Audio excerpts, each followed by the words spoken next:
Rav Chassid Reb Ziskind from Kurenitz. He was the Rav in the city of Kurenitz. He was known as Reb Ziske. And he was a Chassid of a Mekushra of the Tzemach Tzedek. They said about him that he's a spiritual man. There was once in Kurenitz, when he was a Rav over there was once a disease that was going around the city, and it was killing many kids. And there was almost no home that didn't have a child who passed away over there.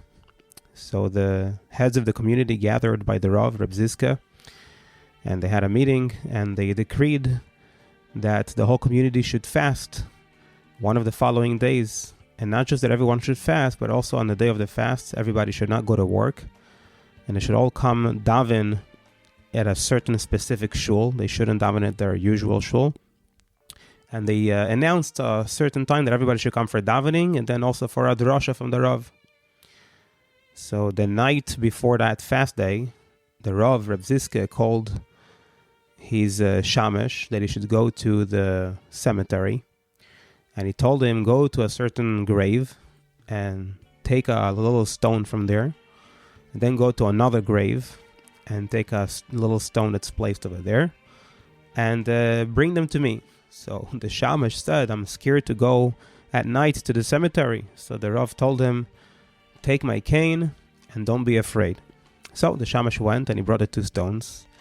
Then Reb Ziske told him, take this stone, and he gave him one of the stones, and he told him to put it by the entrance of the men's section to the shul. And take the other stone and put it by the entrance to the Ezras Nashim, to the women's section. And that's what the shamesh did.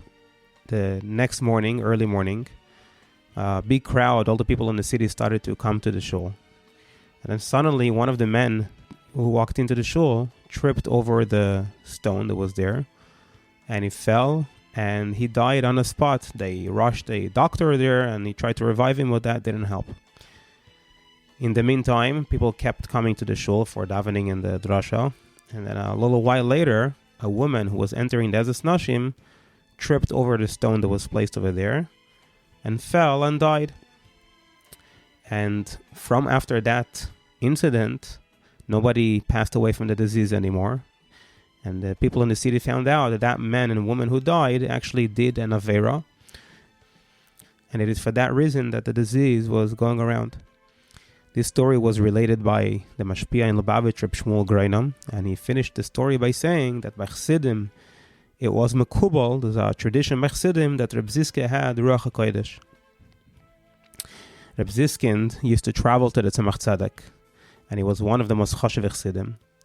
And it happened once, when he was once in a very high spirit, he walked into the Tzemach Tzedek's room, and he said to the Tzemach Tzedek, Rebbe, Al tehi birchas hedyoit kala beinechem. Don't take the blessing of a simple man lightly. And then he gave the Rebbe a bracha. So the Tzemach Tzedek answered, Azoi, a hedyoit. A hedyoit is a hoiche madrega. He's saying a hedyoit, a simple man, that's a very high level. Afterwards, Reb Ziske came out of the Tzemach Tzedek's room, and he was dancing in the Gan Eden Atachten. So the Tzemach Tzedek opened up the door, and he said, Ich will sehen, wie a hedyoit tanzt. I want to see how a hedyoit, a simple man, dances. Reb Ziske passed away on Shabbos, Yudalad Sivan, Tov Reish Mem Dalad. And they say that he walked over to the window, and he looked out the window before he passed away, and he said, a sheine Welt, it's a nice world. Afterwards, he asked a few times if the doctor, who was a kohen, is still in the house, because he was afraid he was about to pass away any moment, and the kohen shouldn't be in the house at that time. Even though he was still sitting in a chair, and it didn't look like he's about to pass away. The Frierdiker Rebbe once related that Rebbe Handel told me, says the Frierdiker Rebbe, that when he was a younger man, before he became a chassid, he came once to Reb Ziske from Kurenitz, and he saw the way he conducts himself. Once, Reb Handel told the Frierdiker Rebbe, when I was going to sleep, I saw how Reb Ziske was already getting up to do Tikkun Chatzos. And after Tikkun Chatzos, he sat down to learn for a few hours. Afterwards, he went to the mikveh, and then he started with the hachanos for Shachris. So when I saw that conduct, I had doubts in my heart whether I should become a chassid because it looked like a very hard avodah. Maybe it's too much for me. Then, later on throughout the day, says Reb Hendel, I saw how a Jewish woman came to Reb Zishka, and she was telling him about somebody who became sick. And Reb Zishka just burst out crying when he heard that. I also saw, says Reb Hendel, how Reb Zishka walked over to somebody and he asked him, begged him to go do a toivo, a favor for another yid. In the end, said Reb Hendel, I decided to become a chassid. So I walked over to Reb Zishka and I told him, I want to become a chassid. So Reb Zishka answered me, okay. So Reb Hendel asked him, how do I become a chassid? And he added, but please don't make it too hard for me. So Reb Zishka answered, it's very simple. The first thing in Chassidus is Ahavas Yisrael. And he explained to him at length, how is Ahavas Yisrael al pi Chassidus.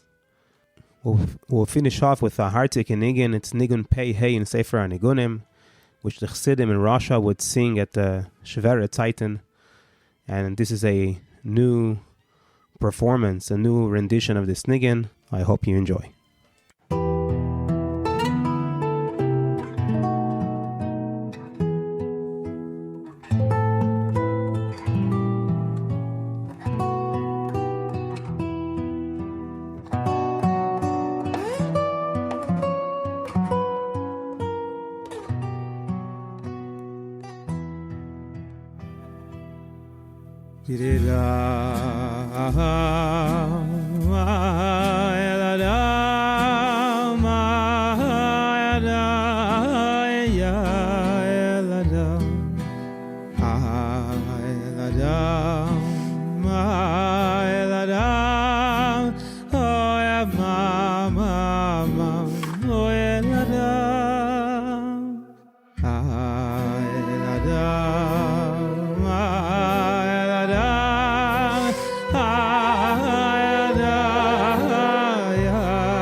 Tira